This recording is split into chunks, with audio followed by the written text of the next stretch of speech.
Seorang wanita ini mencoba meminta bantuan kepada orang-orang yang lewat karena mobilnya mogok, tetapi semua orang mengabaikan Millie. Beberapa menit kemudian, sebuah mobil melintas, di dalamnya ada dua rekan kerja dari sebuah perusahaan. Dylan melihat seseorang melambaikan tangan di pinggir jalan, jadi ia meminta Luna untuk menghentikan mobil dan melihat apa yang terjadi. Namun Luna tidak setuju karena mereka hampir terlambat masuk kerja. Ia baru menyetujui permintaan itu setelah Dylan berjanji akan bekerja 2 kali lipat pada hari Jumat agar Luna bisa mendapat libur 3 hari. Meskipun begitu, Luna hanya memberi Dylan waktu 2 menit untuk menyelesaikan masalah. Millie sangat senang karena akhirnya ada seseorang yang bersedia membantunya. Ternyata, mobilnya mengalami ban kempes, dan sayangnya tidak ada ban cadangan di bagasi. Millie juga sudah mencoba menggantinya sendiri, tetapi ia tidak cukup kuat.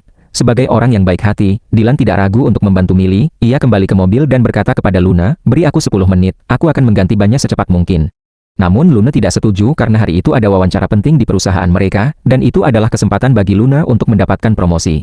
Luna bahkan dengan sinis berkata kepada Dylan, "Tinggallah di sini dan mainkan peran sebagai orang baik yang ingin membantu seorang nenek di pinggir jalan," lalu pergi meninggalkannya. Millie merasa sangat bersalah karena menjadi penyebab konflik antara Dylan dan rekan kerjanya, padahal hari itu adalah hari penting di perusahaan. Dylan, manajer cabang, telah pensiun minggu lalu, dan direktur regional datang untuk mewawancarai kandidat pengganti. Ini adalah kesempatan besar bagi semua karyawan, termasuk Dylan, bahkan keluarga. Dylan sedang mengalami masa sulit, ayahnya menderita stroke, dan kenaikan gaji akan sangat membantu untuk mendukung keluarganya.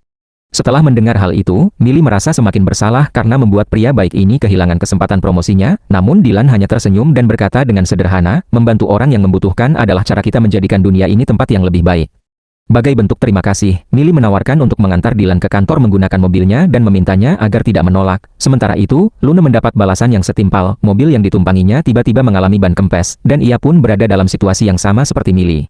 Berapa menit kemudian, Luna melihat mobil Millie melintas dan melambaikan tangan untuk meminta bantuan. Tapi tentu saja, tidak ada yang mau berhenti membantu orang yang egois dan tidak peduli seperti dirinya. Ketika Dylan tiba di kantor, ia sangat terkejut melihat bosnya berlari keluar menyambut Millie. Ternyata, dia adalah direktur regional yang akan mewawancarai kandidat untuk posisi manajer cabang baru.